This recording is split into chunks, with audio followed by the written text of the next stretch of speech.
Taken from One Man's View of the World, Lee Kuan Yew. His view on Malaysia. Malaysia and Singapore emerged from colonialism at comparable levels of development with largely similar legacies left behind by the British. But the two countries could not have picked more different paths after 1965. Malaysia chose to be a Malay-speaking country, while Singapore chose English and has forged a multiracial society. The concept of a Malay-speaking Malaysia will over time become more firmly established as Malays form an ever larger share of the population.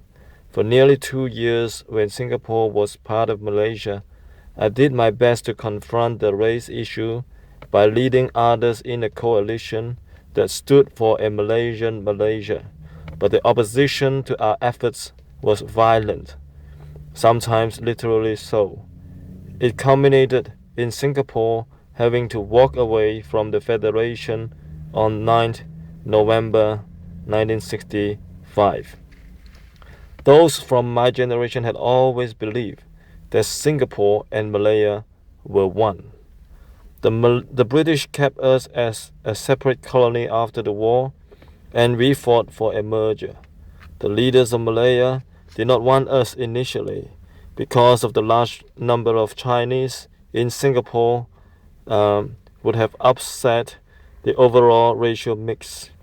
Eventually, the British persuaded Tunku Abdul Rahman, Malaysia's first Prime Minister, that with the leftists gaining strength in our Chinese schools, the danger of Singapore going communist was simply too grave. He firmly agreed to take us in along with Sabah and Sarawak, which had lower proportions of Chinese, to balance us. But after we joined, the Tunku told me, "Your party should leave Malays in Malaysia alone." We had 3 Malay-dominated constituencies in Singapore, in Geylang Serai, in Kampong Kembangan, and the Southern Islands. And he did not want us to reach out to constituencies in Malaya, which he considered Malay territory. But we could not abide by that. We had to go by the constitution, which did not say that it was a Malay Malaysia, but a Malaysian Malaysia. We went ahead and formed the Malaysian Solidarity Convention, which advocated a truly multicultural country. We persuaded parties from Sarawak, Penang, and Ipoh to join. There were more than a few Malay representatives.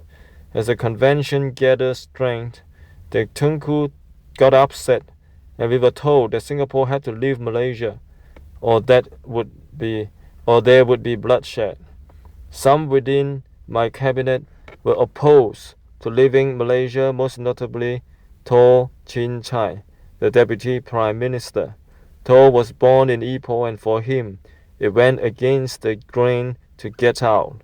He wanted to see the Tunku, and I encouraged him to do so. The Tunku refused to see him, but wrote a letter indicating that he could no longer control the situation. There is absolutely no other way out, the Tunku wrote. Between 1963 and 1965, as Prime Minister of Singapore, I had to attend meetings of the Council of Rulers in Malaysia. The rulers who attended would all be Malays, dressed in uniforms and accompanied by their sword bearers. All the chief ministers had the traditional Malay dresses on, and I was the sole exception. This was not mere symbolism. It was to drive home a point. This is a Malay country. Never should you forget that. Separation marked the end of our attempts to work towards a different vision in Malaysia on the race issue. I look back with much regret. With the Tunku had been firm and had put down the Malay ultras and built a multiracial Malaysia, allowing the Chinese and Indians a share of power in the police, the army, and the civil service, there would be a more prosperous and a fairer Malaysia than what it is today. Much of what has been achieved in Singapore could have been replicated throughout Malaysia, both countries would have been better off. I was probably over-optimistic about the Tunku's role and the constraints on his ability as a Malay leader. He was of a different generation, one that grew up under British rule and viewed everyone, including those of other races, as British subjects. His friends were Chinese. His best friend at Cambridge University was Chua Sin Ka, whom he would ring up to say, "Come over and join me. Have my toast beef and brandy." The Tunku also accepted that Singapore was more advanced and that we would be the New York of Malaysia, while he could lead the country from Kuala Lumpur and have it be the Washington of Malaysia. But I did not realize at the outset that he could not prevent the Malay ultras from pushing the Malay agenda. Even at Malaysia's inception, I should have seen this, given their insistence that Sabah and Sarawak join too in order to ensure the Chinese remained outnumbered. The Malays had assumed power in Malaya, and they wanted to make sure that Malaysia continued to be their country permanently. The demographic changes in Malaysia will lead to a further entrenchment of Malay privileges. In the last 40 years, that is, since the enactment of the new economic policy, the proportion of Malaysian, Chinese, and Indians of total population has fallen dramatically. The Chinese made up 35.6% of the population in 1970. They were down to 24.6% at the last census in 2010.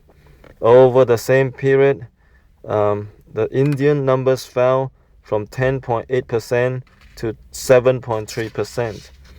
The shift in ethnic mix is a result of many factors. There is a high birth rate among Malays. There was also significant migration, with many Filipinos coming into Sabah.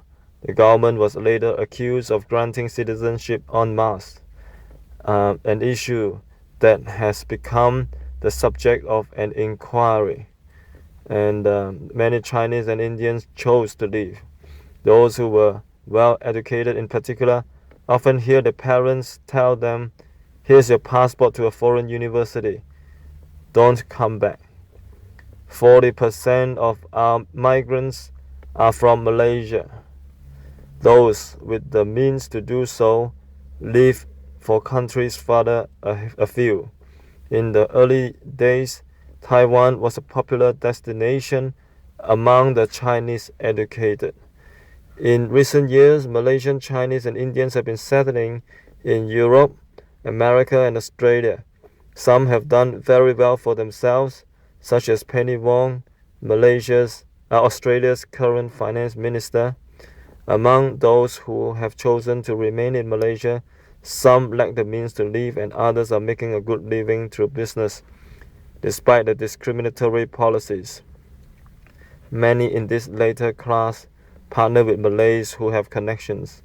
They are not unlike the Cukongs in Indonesia, the Chinese who worked with Indonesians who had the licenses but did not know how to run businesses. The Chinese Cukongs were brought in to do all the heavy lifting in the operations of the business, and they were allowed to take a share in the spoils. But the key is what their children do. In Malaysia, many of them get an education abroad and they migrate. Malaysia's race-based policies place the country at a disadvantage. It is voluntarily shrinking the talent pool needed to build the kind of society that makes use of talents from all races. They are prepared to lose that talent in order to maintain the dominance of one race. In recent times, the Malaysian government has been somewhat more willing to acknowledge this loss of talent to vibrant cities elsewhere and is making an attempt to lure some overseas Malaysians back. But the reality is that these efforts may be too little too late. In a globalized world where the competitive advantage of a people will increasingly hinge on the skills, the brain power, the drive that they possess, Malaysia is losing ground. It is giving other countries a head